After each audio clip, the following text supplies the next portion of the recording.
Friends, welcome to H.E.T electrical technology. ఈరోజు మనం 630 amps change over panel గురించి చూద్దాం.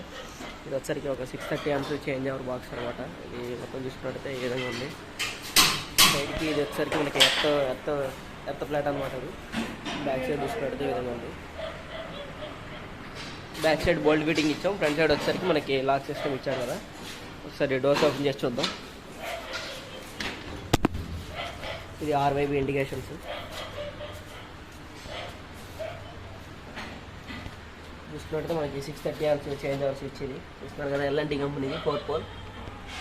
దీనికి ఇది కేబుల్ జామర్. ఇది దీంట్లో వచ్చేసరికి మనకి incoming cable, out going cable అంతా ఇక్కడ నుంచి వస్తుంది. గ్లాండ్ ప్లేట్ ఇక్కడ నుంచి, గ్లాండ్ ప్లేట్ నుంచి గ్లాండ్ హోల్ చేసి తీసుకుంటారు.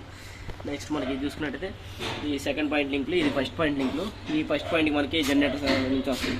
సెకండ్ పాయింట్కి అదే ఫస్ట్ పాయింట్కి మెయిన్ సప్లై వస్తుంది. సెకండ్ పాయింట్కి డీజీ సప్లై వస్తుంది. మనకి చూసుకున్నట్టయితే మనకి చూస్తున్నారుగా first point and second points links అనేది ఇలా కింద తీసుకురావడం జరిగింది. డైరెక్ట్ చేంజ్ ఓవర్ పైన కలిపితే కేబుల్స్ అనేది లోడ్ చేంజ్ ఓవర్ పైన పడిద్ది అటు ఇటు బెండ్ అయినప్పుడు. అందుకని చెప్పి మనం ఇలా లింక్స్ అనేది వేయడం జరిగింది. చూస్తున్నారు కదా, ఇది కామన్ పాయింట్. ఇది చూస్తున్నారు, ఈ కామన్ పాయింట్ వచ్చేసరికి మనకి ఈ విధంగా కింద నుంచి అవుట్ గోయింగ్ పోవాలి కాబట్టి బ్యాక్ సైడ్కి ఇలా దించాలి. చూస్తున్నారు కదా లింక్స్ అనేవి బ్యాక్ సైడ్. కేబుల్ అనేది మనకి ఎక్కడ నుంచి వస్తుంది, ఇక్కడ నుంచి అలా తీసుకుంటారు. బ్యాక్ సైడ్ లింక్స్ అనేది కనబడుతుంది కదా, వాటికి కనెక్ట్ చేసుకుంటారు.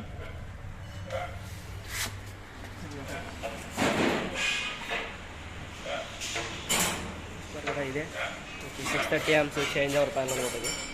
బ్యాక్ సైడ్ డోరు ఫిట్టింగ్ ఇచ్చేసాం కాబట్టి ఓపెన్ చేయడం అవ్వట్లేదు, లేకపోతే అది కూడా ఓపెన్ చేసి చూపించేవాడిని. డోర్స్ క్లోజ్ చేస్తాం.